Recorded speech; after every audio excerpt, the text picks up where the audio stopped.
Hey guys, it's Brenda. Today I want to do the in real life Pokemon tag created by Zach Gary because let's face it, Pokemon Go has pretty much taken over my life and pretty much everyone else's life, and Pokemon was like my childhood. So I wanted to have a 6-member team just like they have in the real Pokemon. So let's get to it. For my starter Pokemon, I would have Charmander because Charmander was always a starter Pokemon that I chose in the game. And the Pokédex says, the fire on the top of its tail is the measure of its life. If healthy, its tail burns intensely. And again, Charmander was always my favorite.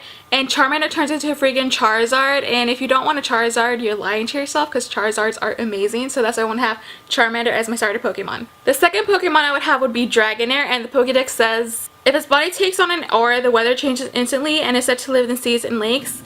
And Dragonairs are really pretty, but also the fact that they could change the weather would be really cool because if it gets a certain aura, it could have like rainy and stormy, or it could be sunny if it gets another aura. And I always thought that Dragonairs were really cool, so I want to have Dragonair. The next Pokemon I would have would be Eevee, and the Pokédex for Eevee says, thanks to its unstable genetic makeup, the species Pokemon concealed many different possible evolutions. And I think it's really cool that Eevee could basically turn into anything that the trainer really wanted to. If you wanted a water type, you could have a water type. If you wanted an electric type, you could have an electric type. Fire. You could have basically whatever you wanted to. And I think if I had a real Eevee, I'd either wanted to turn into a water or a fire type. Those were always just my favorite growing up. My next Pokemon would be a Lapras, and the Pokédex for Lapras says, Lapras is able to understand human speech and very intelligent.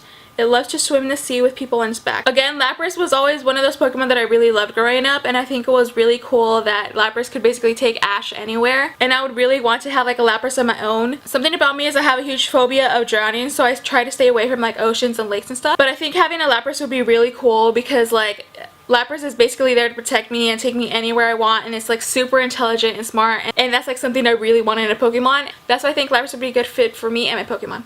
My fifth Pokemon would be Rapidash, just because the Pokédex says that Rapidash has like sparkles growing out its mane that enhance people with its beauty. And that's why I think I want Rapidash, because it was always really pretty. And that's, I know it's kind of shallow, but I really do want Rapidash just because it's really pretty and it has like fire going out of it. It's really cool. My sixth and final Pokemon would be Haunter. The Pokédex for Haunter says, it likes to lurk in the dark and tap shoulders with gaseous hand. Its touch causes endless shuddering. Growing up, the episode with Haunter, Gengar, and Ghastly was always my favorite episode growing up. And Haunter was mine and my brother's favorite Pokemon. And having Haunter would be really cool because again, it was my favorite episode growing up. And I think it has like kind of like a nostalgic connection to me. And Haunters are just really cool in general, so that's why I want a Haunter. So that is it for today, guys. I hope you guys liked the in real life tag created by Zach Gary. And I would like to tag my friends Marissa and Betsy because I know they play Pokemon and I think it would be really cool for them to do it. If you liked the video, please like and subscribe down below, and I'll see you guys next time. Bye!